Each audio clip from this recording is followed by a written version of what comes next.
আজকে নতুন একটা এক্সপেরিমেন্ট নিয়ে আমরা আলোচনা করব। আমরা আজকে দেখি এক্সপেরিমেন্টের নাম। এক্সপেরিমেন্টের নাম হলো the determination of the horizontal component of the earth magnetic field and the magnetic moment of a magnet by employing magnetometer. আমরা এই থিওরিতে আলোচনা করেছি যে আসলে এই ম্যাগনেটিক যে মোমেন্ট আর ম্যাগনেটিক ফিল্ড আসলে কিভাবে কাজ করতেছে বা আমরা কিভাবে নির্ণয় করতেছি, এবং সেখান থেকে আমাদের প্রয়োজনীয় আমরা সূত্রগুলো দেখব, যেখানে আমরা একটা পেয়েছি যে m/h equal to D square minus L square তার whole square divide by 2d into tan theta. তারপরে আমরা এই পাশে দেখেছি যে আরেকটা আমরা ইকুয়েশন পেয়েছি যে time period T equal to 2π√i/mh। এই আই হচ্ছে মোমেন্ট অফ ইনার্শিয়া। তারপরে আমরা সেখান থেকে mh বের করেছি। আর আমরা মোমেন্ট অফ ইনার্শিয়ার আমরা যে বার ম্যাগনেটটা আছে সেই বার ম্যাগনেটের মোমেন্ট অফ ইনার্শিয়া বের করার জন্য আমরা জানি m/12 l square plus B square. L হলো ওই বার ম্যাগনেটের দৈর্ঘ্য আর বি হলো বার ম্যাগনেটের প্রস্থ। আমরা এই সূত্রগুলো ইউজ করে আমরা সাধারণত আর্থের হরাইজন্টাল কম্পোনেন্ট আমরা বের করব। আমরা এখানে অ্যাপারেটাস হিসেবে যা যা আমাদের প্রয়োজনীয় জিনিস আমরা নিয়েছি: deflection and vibration magnetometer, bar magnet, balance with weight box, slide callipers আর স্টপওয়াচ। আমরা এখন এই যে আমরা একটা ফিগার ড্র করেছি, আসলে ফিগারে কীভাবে কাজ করতেছে এটা একটু বিস্তারিত একটু জেনে নেবেন, থিওরি সম্পর্কে সকল ধরনের জ্ঞানটা জেনে নেবেন। আমরা এখন এই এক্সপেরিমেন্টাল ডাটা টেবিল, আমাদের সাথে ডাটা টেবিল থাকবে দুইটা। একটা হচ্ছে যে বার ম্যাগনেটের আমরা যে মোমেন্ট অফ ইনার্শিয়া বের করব সেই মোমেন্ট অফ ইনার্শিয়ার জন্য একটা টেবিল, আর একটা হচ্ছে যে আমাদের ম্যাগনেটিক কম্পোনেন্ট নির্ণয় করার জন্য যে আমাদের যে ডিফ্লেকশন অ্যাঙ্গেল লাগবে সেই অ্যাঙ্গেলটা আমরা বের করব। আচ্ছা, আমরা এই টেবিলে যে দুইটা টেবিল পেয়েছি, আমরা দুইটা টেবিলের সেই ভ্যালুগুলো নিব। আমাদের থিওরিতে আমরা দেখেছি যে আমাদের বার ম্যাগনেটের মোমেন্ট অফ ইনার্শিয়া লাগবে। আমরা বার ম্যাগনেটের মোমেন্ট অফ ইনার্শিয়ার জন্য আমরা টেবিল অনে চলে যাই। সাধারণত টেবিল অনে আমরা যে বার ম্যাগনেটটা ইউজ করব, এই বার ম্যাগনেটের এখানে আমরা জানি যে এই সাদা প্রান্তটা হচ্ছে সাউথ আর বাকি অপর প্রান্ত হচ্ছে নর্থ।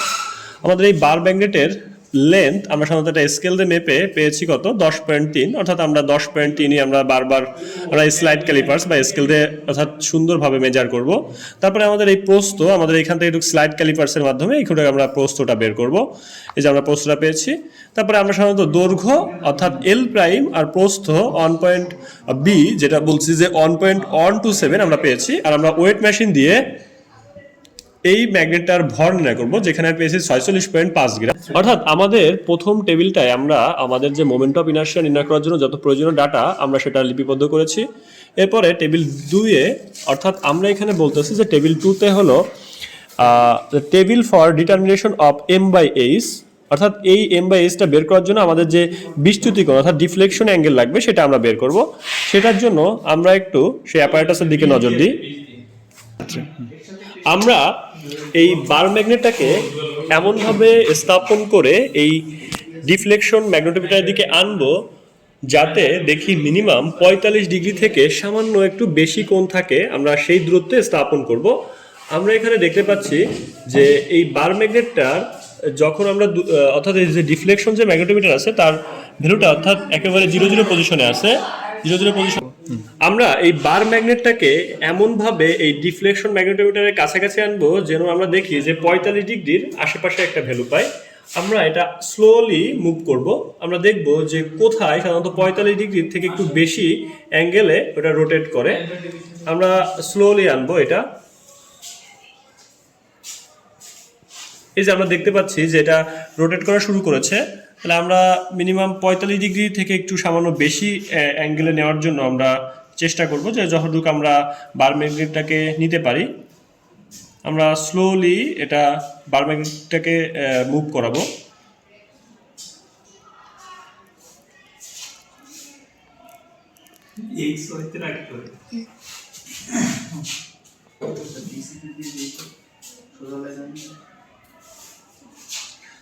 আমরা এই যে এখানে নিয়েছি, এখানে আমরা নিয়েছি প্রায় 45 ডিগ্রির কাছাকাছি একটা ভ্যালু আসছে। আমরা কিন্তু এই যে দুই পাশে দুটা স্কেল সেট করেছি সেটা কিন্তু একেবারে ওই বার ম্যাগনেটের অর্থাৎ এই যে পিন আছে পিনের সেন্টার থেকে আমাদের দূরত্বটা কাউন্ট করতে হবে। আমরা এই যে টেবিল 2-তে আমরা যে ভ্যালুগুলো লিখতেছি যে এখানে আমরা দেখতেছি যে 17.5-এ অর্থাৎ তাহলে আমরা দেখতেছি যে এখানে অর্থাৎ এই সেন্টার থেকে এই ম্যাগনেটের এক প্রান্তের দূরত্ব হচ্ছে 17.5। আমরা কিন্তু এখানে 17.5 নোট ডাউন করেছি, অর্থাৎ বলেছি distance of on end of the magnetic from the needle, অর্থাৎ এই নিডেল থেকে এই দূরত্বটা আমি নোট করেছি, নিডেল থেকে এই দূরত্বটাকে আমরা নোট করেছি, সেটাকে আমরা তাহলে আমরা টেবিল অনে সেই ডিস্টেন্সটা অর্থাৎ নিডেল থেকে এক প্রান্তের দৈর্ঘ্য যে 17.5 সেন্টিমিটার সেটাকে আমরা এখানে লিখেছি। তারপরে আবার নিডেল থেকে এই প্রান্তের দৈর্ঘ্য আমরা দেখতে পাচ্ছি যে এখানে যদি আমরা দেখি এটা হলো 27.7 সেন্টিমিটার দূরে, অর্থাৎ এইখান থেকে এতটুকু দূরত্ব যে 27.7 আমরা পেয়েছি। অর্থাৎ আমাদের দরকার হলো এই যে ম্যাগনেটোমিটারের সেন্টার থেকে এই বার ম্যাগনেটের সেন্টার পর্যন্ত। তাহলে আমরা যেহেতু এইখান থেকে এই ডিস্টেন্স আর এইখান থেকে এই ডিস্টেন্স পেয়ে গেলে যদি আমরা গড় করি, দেখেন এই যে দুইটা দূরত্ব যদি গড় করি তাহলে 22.6, অর্থাৎ বলতে পারি এই 22.6 হলো এই বার ম্যাগনেট থেকে এই নিডেলের দূরত্ব। এখন আমাদের এই ডি কাজ শেষ। এখন আমরা এই যে টেবিল আছে সেই টেবিলের দিকে একটু খেয়াল করি, যে আমরা বলেছি যে পজিশন অফ দ্য ম্যাগনেট। এখানে আমরা বলেছি যে position of the magnet, deflection of the needle in degree, north পোলের জন্য সাউথ পোলের জন্য আমরা সাধারণত ভ্যালুগুলো নিব। অর্থাৎ স্কেলের এক প্রান্ত, আমরা যেহেতু এখানে দুইটা স্কেল সেট করেছি, এই যে দুই পাশে দুইটা, একটা স্কেল আর একটা স্কেল, দুইটা স্কেল সেট করেছি, আমরা এই পাশের জন্য 4টা, এই পাশের জন্য 8টা ভ্যালু পাবো, আবার এই পাশের জন্য 8টা ভ্যালু নিব, পুরোটা আমরা 16টা ভ্যালু নিব। আমরা দেখতেছি যে এখানে নর্থ পোল, আমরা কিন্তু এই বার ম্যাগনেটটাকে প্রথমে নর্থ পোলে সেট করেছিলাম, অর্থাৎ নর্থ পোলের জন্য এখানে আমরা কোণ নির্ণয় করবো। তাহলে নর্থ পোলের জন্য আমরা এখানে দেখতেছি এখানে দুইটা কোণ পাওয়া যাবে একই সাথে, এই পাশ থেকে কোণ আর একটা এই পাশ থেকে কোণ পাওয়া যাবে। তাহলে আমরা যখন নর্থ পোলের জন্য বলছি ম্যাগনেট উইথ ফেস আপ, অর্থাৎ আমাদের যেভাবে সেট করা আছে এই সেটটাকে বলবো ফেস আপ। এই ফেস আপের জন্য আমরা দেখতেছি এক প্রান্তের কোণ কত, দেখেন এক প্রান্তে কিন্তু প্রায় 56 ডিগ্রি, প্রায় 56 ডিগ্রির কাছাকাছি আমরা একটা ভ্যালু পাবো, আমি সেখানে নোট করেছি 56। তারপরে আর এই পাশের প্রান্তের ভ্যালুটা আমরা দেখতেছি এই পাশেও প্রায় 56-র কাছাকাছি আমরা একটা ভ্যালু পাবো, সেই ভ্যালুটা আমরা সাধারণত নোট করব। তাহলে আমাদের এটা হলো ফেস আপ। তাহলে ফেস আপের জন্য 56, অর্থাৎ এই 56 আমরা এটাকে লিখেছি। এরপরে এইখানে এখন আমরা করব কি, এই একই দূরত্বে এবার ফেস ডাউন করব। এবার ফেস ডাউন করবো, জাস্ট এটাকে উল্টাই দিলে, এই যে বলছি যে magnet with the same face down, তাহলে এইখানে অর্থাৎ নর্থ পোলে আমরা ফেস ডাউন করে ফেলবো। ফেস ডাউনের জন্য আমরা আবার নোট করব, দেখবো একটু ওয়েট করে দেখবো যে অ্যাঙ্গেলটা কত হয়েছে। আমরা দেখতে পাচ্ছি এইখানে প্রায় 57 ডিগ্রি, অর্থাৎ এই পাশের অ্যাঙ্গেলটা প্রায় 57 ডিগ্রি আর এই পাশের অ্যাঙ্গেলটা প্রায় 57, না সরি এখন একটু ঘুরে আসছে, যে এটা একটু ওয়েট করি। আমরা দেখতে পাচ্ছি এখন এই পাশের কোণটা 60 ডিগ্রি আসছে, এই পাশের কোণটা 60 ডিগ্রি আসছে, আবার এই পাশের কোণটাও 60 ডিগ্রি। তাহলে আমরা লিখলাম যে অর্থাৎ অপোজিট ফেজ, অর্থাৎ ফেজ ডাউনে পেয়েছি 60। এখন আমরা করব কি, এই যে আমরা তো নর্থ পোলের জন্য পেয়েছি, এখন আমরা সেম একই দূরত্বে সাউথ পোল বসাবো। এই যেটা এই ম্যাগনেটটাকে আমরা উল্টায় দিয়ে এখন আমাদের সাউথ পোল হবে। সাউথ পোলের জন্য 17.5 এবং 27.7-এর ভেতরে আমি বসাবো। বসানোর ফলে আমরা দেখব যে এখানে কত ডিগ্রি অ্যাঙ্গেল হয়েছে। আমরা এখানে দেখতে পাচ্ছি সাউথ পোলের জন্য, অর্থাৎ এই স্কেলেই আমরা ভ্যালুটা পাচ্ছি। সাউথ পোলের জন্য আমরা পাচ্ছি 65, আর এই পাশে পাচ্ছি আমরা প্রায় 60, না সরি এখানে আমরা পাচ্ছি 55, এই পাশেও আমরা 55 অ্যাঙ্গেল পাচ্ছি। তাহলে আমরা একইভাবে সাউথ পোলের জন্য ফেজ আপে পাচ্ছি যে ভ্যালুগুলো পাবো সেখানে কিন্তু আমরা এখানে নোট ডাউন করব। আমরা এখানে 55 পেয়েছি, এখানে আমরা 55 লিখবো। এখন এটা যেটা আছে এটা কিন্তু ফেজ আপ আছে, তাহলে একবারে সাউথ পোলে ফেজ ডাউন করব। আমরা ফেজ ডাউন করে কিন্তু আবার আমরা এইখানে সেই ভ্যালুটা লিখবো যে কত অ্যাঙ্গেল হয়েছে। তাহলে আমরা দেখতে পাচ্ছি এইবার তার অ্যাঙ্গেল হয়েছে প্রায়, এখানে হয়েছে 50 ডিগ্রি, এখানে হয়েছে 50 ডিগ্রি। তাহলে আমি এখানে 50 ডিগ্রি এখানে নোট করেছি। আমাদের এই পাশের স্কেলের শেষ। একেবারে সেম ভাবে আমরা বিপরীত পাশে চলে যাব। তাহলে বিপরীত পাশে আমরা নর্থ পোলের জন্য সেম একই দূরত্বে স্থাপন করব, অর্থাৎ 17.5।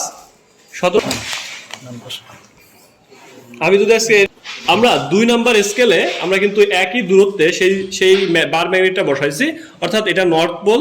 তাহলে নর্থ পোলের জন্য এটাকে আমরা ফেজ আপ আমরা লিখতেছি, যে নর্থ পোলের ফেজ আপে আমাদের অ্যাঙ্গেলটা কত। নর্থ পোলের ফেজ আপে আমরা দেখতেছি যে এখানে প্রায় 56 ডিগ্রি। নর্থ পোলের জন্য আমাদের ফেজ আপে এটা 56 ডিগ্রি, আমরা কিন্তু এবং এই কোণটাও 56, তাহলে আমরা কিন্তু এখানে সেই 56 ডিগ্রি নোট করেছি। একইভাবে নর্থ পোলের ফেজ ডাউন করব, তাহলে এই দূরত্বটাই আমরা ফেজ ডাউন করব। এই যে ফেজ ডাউন হলো, ফেজ ডাউনের জন্য দেখতেছি এই অ্যাঙ্গেলটা ঘুরে গিয়ে এখন আমাদের একটু ওয়েট করলে আমরা পাবো যে এইখান থেকে এটুকু হলো 60 ডিগ্রি পেয়েছি, আবার এখান থেকে এটুকু 60 ডিগ্রি পেয়েছি। তাহলে আমরা কিন্তু এই ম্যাগনেটের এখানে ভ্যালুগুলো লিখেছি যে 60 ডিগ্রি 60 ডিগ্রি। একইভাবে এই এটাকে এবার ঘুরিয়ে দিব, সাউথ পোল বানাবো। সাউথ পোলে আমাদের এইটা এখন আছে ফেজ আপ, তাহলে সাউথ পোলে ফেজ আপ কত হবে? এই যে আমরা দেখতেছি যে ম্যাগনেটটা এখন ডিফ্লেক্ট দিচ্ছে, অর্থাৎ সাউথ পোলে আমরা এখানে পেয়েছি 50, অর্থাৎ এইটুকু 50 আবার এইটুকু 50, তাহলে সাউথ পোলের জন্য দ্বিতীয় স্কেলে 50 আমরা পেয়েছি। তারপরে এটা হচ্ছে ফেস আপ যেহেতু ছিল, এবার আমরা ফেস ডাউন করব। ফেস ডাউন করলে আমাদের যে অ্যাঙ্গেলটা হবে, এবার আমরা দেখতেছি যে এটাও প্রায় সিমিলার, অর্থাৎ 55 আর 50-এর ভিতরে আছে, 55-50 আমরা নোট ডাউন করেছি।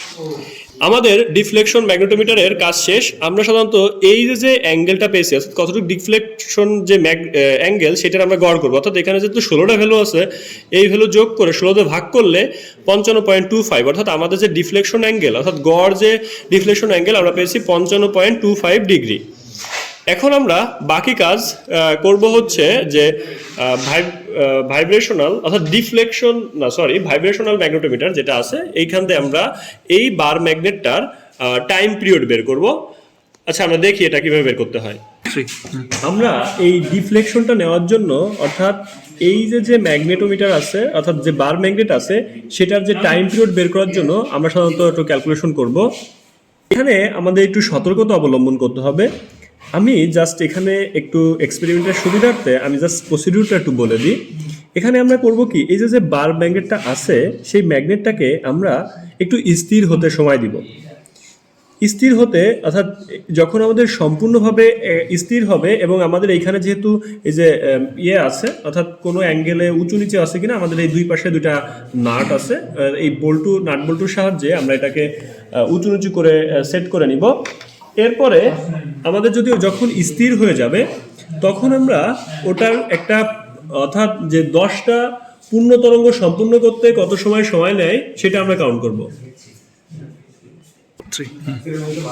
আমরা এইখানে দেখতেছি যে একটা বার ম্যাগনেট, যেহেতু আমরা এখানে সুন্দর মতো স্থির হওয়ার জন্য একটু ওয়েট করেছি, তারপরে আমরা করব কি, যে 10টা পূর্ণ দোল দেওয়ার জন্য বা 5টা পূর্ণ দোল দেওয়ার জন্য আমরা সাধারণত 10টা দোল কাউন্ট করবো। যে 10টা পূর্ণ দোল দেওয়ার জন্য কতটুকু সময় লাগে সেটা আমরা স্টপওয়াচের মাধ্যমে দেখব। অর্থাৎ আমাদের এই যে আরেকটা বার ম্যাগনেট আছে, এটা ম্যাগনেটাইজেশন খুবই কম। এটাকে যদি আমি কাছে নিয়ে যাই, তাহলে এটা কাছে নিয়ে যদি আমি আনি, তখন এটা দোল দিতে শুরু করে। তখনই আমি কিন্তু এখান থেকে কাউন্টারে, অর্থাৎ স্টপওয়াচে দেখব যে পূর্ণ দোল দিতে আমাদের কত সময় লাগতেছে। আমি এটা একটু আগেই করে রেখেছি যে পূর্ণ দোল দিতে আমাদের সাধারণত লেগেছে, আমি টেবিলের দিকে যদি একটু খেয়াল করি, যে আমাদের টেবিলে যদি আমি এখানে টাইম লেগেছে 52 সেকেন্ড, অর্থাৎ একটা 10টা পূর্ণ দোল সম্পন্ন করতে 52 সেকেন্ড লেগেছে, তাহলে time period T equal to 52/10, অর্থাৎ 5.2 সেকেন্ড। এখন আমাদের যে ম্যাগনেটিক ফিল্ড আর হচ্ছে ম্যাগনেটিক মোমেন্ট বের করার জন্য যে প্রয়োজনীয় ডাটা, সেটা আমরা পেয়ে গিয়েছি। আচ্ছা, তার আগে একটা কথা বলি। এখানে আমাদের একটা বিষয় আছে যেটা থিওরিতে উল্লেখ করা আছে, যে half length of the magnet, half length বের করার জন্য 2L = 0.85 × L প্রাইম। এটা মূলত আমাদের সূত্র ছিল। এই L প্রাইমটা হলো, এই L প্রাইমটা অর্থাৎ এই যে 10.3, এটা হলো যে বার ম্যাগনেটটা ইউজ করেছিলাম, অর্থাৎ এই যে বার ম্যাগনেটটা ইউজ করেছিলাম এর লেন্থ। তাহলে 2L = 0.85 × 0.10, অর্থাৎ আমরা এখান থেকে L এর মান বের করব। তাহলে আমাদের যে প্রয়োজনীয় তথ্য, অর্থাৎ এই L লাগবে, আমরা টেবিল 2 থেকে যে থেটা পেয়েছি, সেই থেটা, আমাদের টেবিল 1 থেকে যে আমাদের মোমেন্ট অফ ইনার্শিয়া পেয়েছি, সেই মোমেন্ট অফ ইনার্শিয়া, আর আমাদের যে ডি, টেবিল 1 থেকে কিন্তু আমরা সেই ডিটা পেয়েছিলাম, টেবিল 2 থেকে আমরা কিন্তু সেই ডিটা পেয়েছিলাম, এই সেই ডি, এখানে সেই ডিটা আছে, অর্থাৎ এই দুটোর দূরত্বের গড়, সেই ডিও আমরা পেয়েছি। তারপরে আমরা এখানে প্রয়োজনীয় যে টাইম পিরিয়ড, অর্থাৎ আমরা সেই টাইম পিরিয়ডও পেয়েছি। এখন আমরা একটু ক্যালকুলেশন দিকে নজর দিই, যে এখানে আমরা বলেছি যে ম্যাগনেটিক ফিল্ড H = √m/h/m/h, অর্থাৎ আমাদের যে থিওরিতে 1 নম্বর ইকুয়েশন আর 2 নম্বর ইকুয়েশনের যে ভ্যালুগুলো ছিল, অর্থাৎ mh আর m/h এর ভ্যালুটা আমি বসিয়ে আমরা ক্যালকুলেশন করবো। যেখানে আমরা বলেছি যে mh এর ভ্যালু পাইছিলাম ইকুয়েশন 2 এ 4πr² I/t², আর m/h এর ভ্যালু কিন্তু ইকুয়েশন 1 এ ছিল যে 2d/r² root over D square minus L square তার whole square into tan theta. আমাদের এইখানে কিন্তু সকল প্রয়োজন তথ্য পেয়ে গেছি, যে মোমেন্ট অফ ইনার্শিয়া আই পেয়েছি, টাইম পিরিয়ড টি পেয়েছি, আর ম্যাগনেটের যে ডিস্টেন্স সেই ডি পেয়েছি, আর এই সেই লেন্থ, সেই হাফ লেন্থ থেকে আমি সেই এল পেয়েছি, আর ট্যান থিটা আমরা টেবিল 2-তে যে ডিফ্লেকশন অ্যাঙ্গেল পেয়েছি সেটা আমরা বসে যে ক্যালকুলেশন করেছি, আমরা এখানে পেয়েছি যে magnetic horizontal component of the earth magnetic field 0.2807 oersted, আমরা এটা পেয়েছি। এখন আমাদের বের করতে হবে ম্যাগনেটিক মোমেন্ট। আমরা ম্যাগনেটিক মোমেন্টের সূত্র m = root over M H গুণ এম বাই এইচ। আমরা ঠিক একইভাবে আমরা এই m = root over M H into M by H পেয়েছি, যেখানে আমরা এম এইচ এর ভ্যালু ইকুয়েশন 2 এ পেয়েছি, এম বাই এইচ এর ইকুয়েশন 1 এ পেয়েছি। এই ভ্যালু দুটো বসালে আমাদের যে সূত্রটা আসে যে 4 pi square I divide by T square into D square minus L square তার whole square divide by 2d into tan theta. আমাদের বাকি সব তথ্য কিন্তু আমরা সব পেয়েছি, যেখানে moment of inertia, time period, tan theta, L, D, আমরা সবগুলো ভ্যালু পেয়ে আমাদের এই ক্যালকুলেশন সম্পূর্ণ করে আমরা পেয়েছি 2163.570 ডাইন সেন্টিমিটার পার ওরস্টেড। আমাদের এটাই ছিল আমাদের এই এক্সপেরিমেন্টের সব ক্যালকুলেশন।